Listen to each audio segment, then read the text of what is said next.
धर्म प्रेमी सज्जनों तथा विश्व पटल पर मानव कहलाने वालों,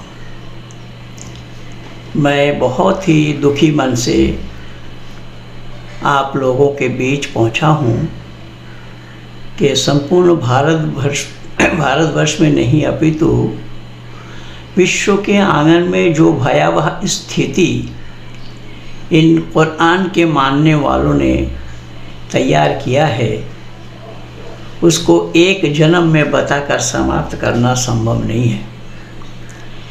एक तरफ तो ये लोग प्रचार करते हैं कि इस्लाम के माने शांति, और जहाँ तहाँ देखेंगे ये इस्लाम के मानने वाले ये प्रचार क्या करते हैं?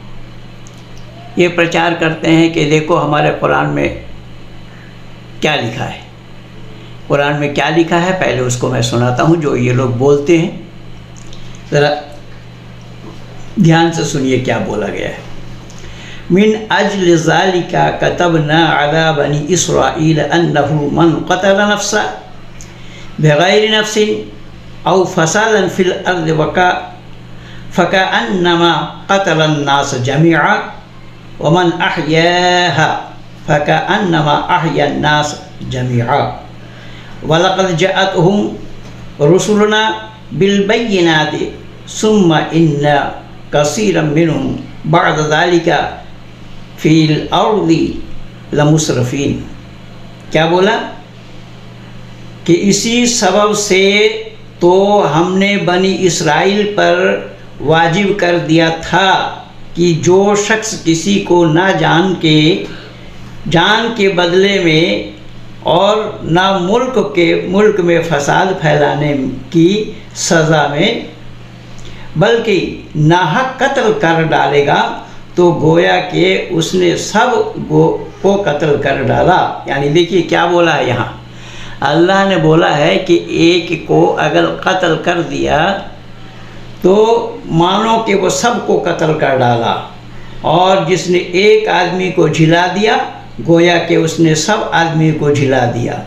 और उन बनी इसराइल के पास तो हमारे पैगंबर कैसे कैसे रोशन मौजिज़ा लेकर आ चुके हैं, मगर फिर इसके बाद भी यकीनन इसमें से बहुत तेरे ज़मीन पर ज़्यादतियाँ कर रहे हैं।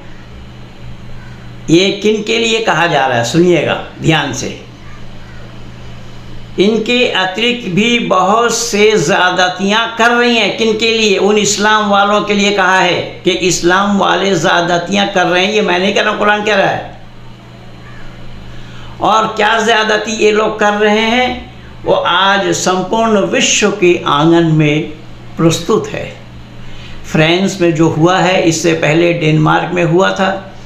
तो डेनमार्क में जो कार्टून बनाया गया था, कार्टून किसका था अभी किसी को पता नहीं है। मोहम्मद का फ़ोटो मिलता नहीं है तो मोहम्मद का कार्टून बनाया जाना संभव क्यों है, कैसे है? पर इन अकल के दुश्मनों को बात नहीं आएगी समझ में, उसी को मान लेते हैं कि ये मोहम्मद का कार्टून है, जबकि मोहम्मद का फ़ोटो मिलता नहीं, उसके चेहरा मिलता नहीं है। बिना चेहरे का फ़ोटो कहाँ से बनेगा, कैसे बनेगा, कौन बनाएगा? वो कल्पना है।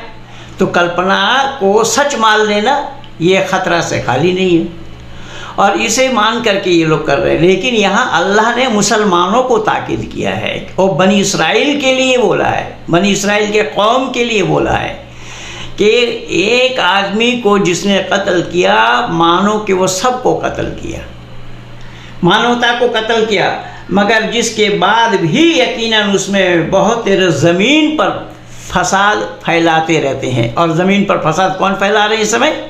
मुसलमान। तो ये कुरान के ख़िलाफ़ ही काम कर रहे हैं और फिर दम भर रहे हैं इसी कुरान का, दम भर रहे हैं इसी इस्लाम का, जबकि कुरान तो इस्लाम वालों के लिए है। भाई दम भरना, झूठी बातों को लेकर दम भर रहे हो। लेकिन ये तो आपने एक ही आयत सुने हैं, इसके नीचे वाली आयत सुनिए। ये सूरह माइदा का आयत नंबर 32 मैंने आप लोगों को सुनाया। आयत नंबर 33 को सुनिए क्या बोला है। इन्नमा जज़ाउहुम अल्लज़ीना युहारिबूना अल्लाह व रसूलहु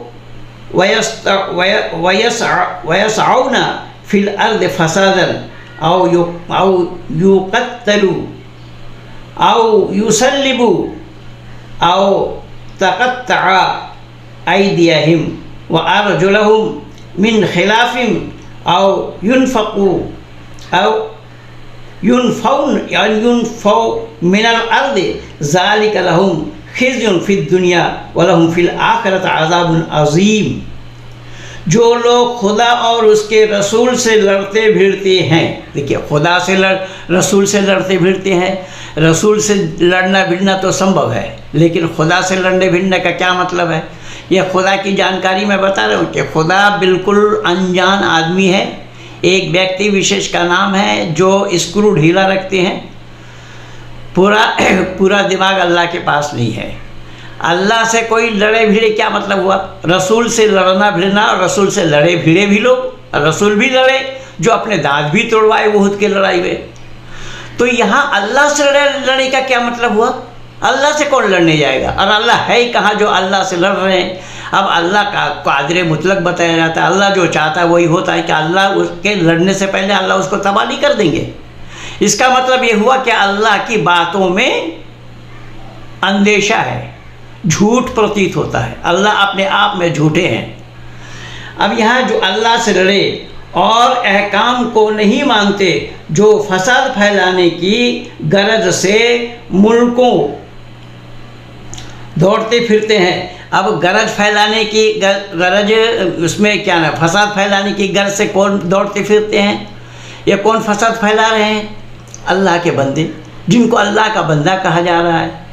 केवल इतना ही, उनको सज़ा बस यही है कि चुन चुन करके या उनको तो मार डाला जाए या उन्हें सूली दे दिया जाए। उनके हाथ पाँव हेर फेर में, यानी दाहिना हाथ काटो तो बायां पाँव काटो, हेर फेर में करके तर्क कर दो, हाथ दूसरे तरफ की पाँव की दूसरी तरफ काट डालो। उन्हें अपने वतन की सरजमीन से बाहर कर दो, बाहर कर दिया जाए। ये रुसवाई तो उनकी दुनिया में हुई और फिर आखिरत में भी उनके लिए बहुत बड़ा अजाब है। जब आखिरत में उनके लिए अजाब है, फिर दुनिया में मुसलमान तो हर मुसलमान अगर इस तरीके से मारते रहेंगे सबको, तो क्या दूसरे लोग हाथ पर हाथ धरे बैठे रहेंगे? या वो लोग चूड़ी पहने बैठे हैं? वो नहीं मारेंगे। अगर वो मारेंगे ये मारेंगे तो दोनों तरफ से मार काटी होगा केवल दुनिया में। ये अल्लाह के पास दिमाग नाम की कोई चीज़ है या नहीं थी कि ये अल्लाह है? ये बोला क्या जा रहा है, इस पर ज़रा सा भी चिंतन और विचार किया नहीं कि क्या बोला जा रहा है। और इसको पत्थर का लकीर मान करके मुसलमान ये कत्लेआम मचा रहे हैं दुनिया में। मैं एक सुन रहा था, कोई ये अब्दुल रज़्ज़ाक खान है, कोई एक न्यूज़ चैनल में मैं सुन रहा था, और शायद आर भारत में, वो कह रहा था कि हुजूर के शान के ख़िलाफ़ कोई बोले तो हम गर्दन काट देंगे। भाई हुजूर के शान के ख़िलाफ़ बोले तो गर्दन काट देंगे, तो गर्दन काटने की इजाज़त किनको है ये जानने की आवश्यकता नहीं है। और उस एंकर में बैठे लोग भी उससे नहीं पूछ पाया, बहुत सारे लोग बैठे थे उस एंकर में, यानी उस चैनल में बैठे हुए जितने भी पैनलिस्ट थे, किसी ने भी उससे ये नहीं पूछा कि भाई किसको मारने का हुक्म है, कि कौन उसके गला कत्ल करे, कौन उसका गला काटे, कौन उसको कत्ल करे, कौन उसके लिए कुछ बताया कि नहीं बताया? जी हाँ, बताया है। शरीयती क़वानीन ये है कि जहाँ पर शरीयती कानून लागू है, चाहे वो बांग्लादेश हो या पाकिस्तान हो या कोई और इस्लामिक कंट्री हो, जहाँ पर शरीयती कानून लागू है, वहाँ पर अगर कोई मुसलमान इस काम को करे, क्या करे? हज़रत मोहम्मद साहब की तौहीन ही करे, उनके शान के ख़िलाफ़, उनके मर्यादा के ख़िलाफ़ कुछ बोले, तो वहाँ के बादशाह को हुक्म है कि बादशाह उसको ये सज़ा दे। तो हर व्यक्ति अगर इस तरीके से मारने जाएंगे तो धरती पर तो मार काटी मच जाएंगे, एक दूसरे को मारने, जो जिसको मौका मिलेगा वो उसको मारेंगे। तो धरती पर कोई कानून नाम की कोई चीज़ है या नहीं है? अब भारत सरकार को संज्ञान में लेना चाहिए कि जो लोग ऐसे तांडव मचा रहे हैं, उनके असली स्थान जहाँ है उनको वहाँ पहुँचा दिया जाए। भारत सरकार को संज्ञान में लेना चाहिए। और विशेष करके ये दकियानूसी वाला इस्लाम, मैं तो बोला इस्लाम एक कैंसर है, कैंसर है। इस्लाम जगत को मैंने तो चुनौती दिया हूँ कि कुरान को कोई कलामुल्लाह सिद्ध करके दिखाए। कुरान को कलामुल्लाह सिद्ध करना संभव नहीं है, ये जितना भी डिंग क्यों नहा के, अब तो सामने आने के लिए भी कोई तैयार नहीं है। कल सुदर्शन न्यूज़ चैनल ने सुरेश चौहान KG ने भी बोला था कि लव जिहाद के ऊपर हम कार्यक्रम करने जा रहे हैं, पंडित महेंद्र पाल जी वहाँ पर उपस्थित हो रहे हैं, आओ। कोई मुसलमान का दर्शन नहीं, वो आसाम से एक जुड़ा था और कोई शिया थे, और शिया कोई मुसलमानों ने, सुन्नियों ने शिया को इस्लाम मुसलमान नहीं माना है। तो मैं निवेदन कर रहा हूँ, अब तो महेंद्र पाल का मुकाबला सामना करने के लिए कोई आने के लिए तैयार नहीं है। इसका मतलब ये हुआ कि इन सब लोगों को पता चल चुका है कि धराशायी होना पड़ेगा। कुरान कलामुल्लाह नहीं है, कुरान को कलामुल्लाह सिद्ध किया जाना संभव नहीं है। मैंने सूरह मायदा का आयत नंबर 32 और 33 आप लोगों को सुनाया है, और उन दोनों आयतों में देखिएगा परस्पर विरोधी बातें हैं, और संपूर्ण कुरान भरा पड़ा है परस्पर विरोधी बातों में। और कुरान तो किस्सा कहानी की किताब है, सरिता सलील, जैसे ये नॉवेल नाटकों की किताब होती है, ऐसे नॉवेल नाटकों की किताब है। बनी इसराइल का किस्सा तो इसका किस्सा, उसका किस्सा। अब एक मरे हुए आदमी को बोले एक बछड़ा मार करके उसका गोश्त ले करके उस आदमी के शरीर में लगाओ तो वो जिंदा हो जाएगा। बताइए, ये किस्सा है। और कितना किस्सा है। मैं तो बोला कि वो बहुत किस्सा ही किस्सा है, कहानी है। और उसी के नाम से ही ये दूसरा सूरा का सूरा बकरा जो नाम पड़ा, दूसरे लोग बकरा बकरा बोल रहे हैं। जिन लोगों को आता पता कुछ है नहीं, बकरा नाम नहीं है, कहीं भी बकरा नहीं पाएंगे। अगर कोई लिखा है तो लिखने वालों की गलती है। बकरतुन शब्द आया है, बकरतुन के माने होता है बैल, और बकरतुन के माने होता है गाय। यानी अल्लाह के पास ये भी अकल नहीं है कि गाय कौन है और बैल कौन है, अल्लाह के पास ये पता भी नहीं है। अब इससे अंदाजा लगा लीजिए इस कुरान के, संपूर्ण कुरान की दशा क्या होगी। इसलिए तो मैं बुला रहा हूँ, मैं 2 टुक में चुनौती दिया हूँ, खुला चुनौती है, आओ सामने आओ मुकाबला करने के लिए। और मैं ही क्या, हमारे शिष्य मंडली भी खुल करके दावत दे रहे हैं, आओ जिसको आना हो सामने आओ, सामने बैठ करके हम डिबेट करेंगे, दूध का दूध और पानी का पानी हो जाएगा। ईश्वरीय ज्ञान क्या है? ईश्वरीय ज्ञान वेद है या ईश्वरीय ज्ञान कुरान है?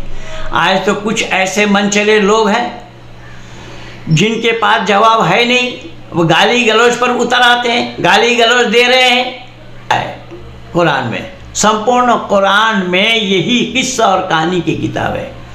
इसीलिए मैं केवल एकदम जड़ में हाथ डाल रखा हूं कि कुरान को कलामुल्लाह सिद्ध करके दिखाओ, फिर आगे बात बढ़ेगी।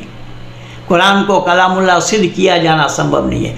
तो मैंने केवल 2 टुक में ये बताना उचित समझा कि फ्रांस में अगर किसी ने कार्टून बनाया है तो उसमें भारत का नुकसान क्यों किया जा रहा है, भारत को अस्थिर क्यों किया जा रहा है।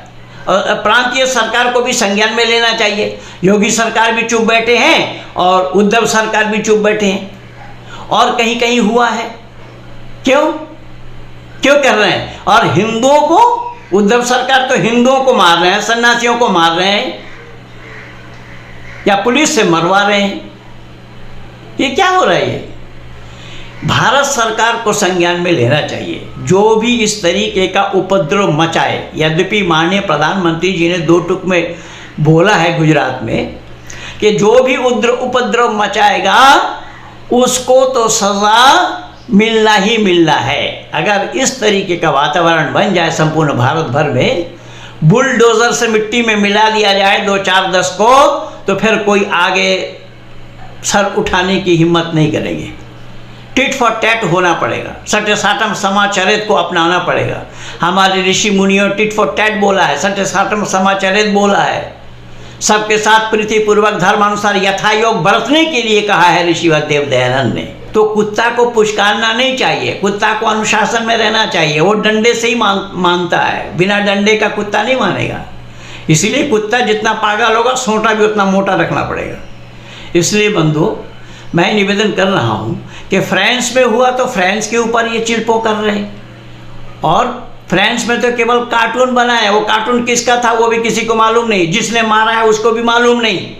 और वहाँ ईसाइयों को मारा गया है गिरजाघर में। एक बूढ़ी महिला का क्या दोष था?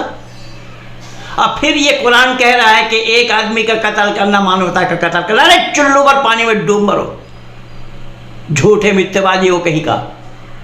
कौन सी बात तुम्हारा सही है? क्या कहना चाहते हो तुम? कौन सा अल्लाह का कहना सही है और कौन सी आयत पर तुम अमल कर रहे हो? वो बूढ़ी महिला का क्या दोष था? तो वो कार्टून बनाने के लिए मारा, और चीन में तो कुरान गटर में फेंका जा रहा है, गंदी नाली में फेंक रहे हैं, आग का हवाला किया जा रहा है।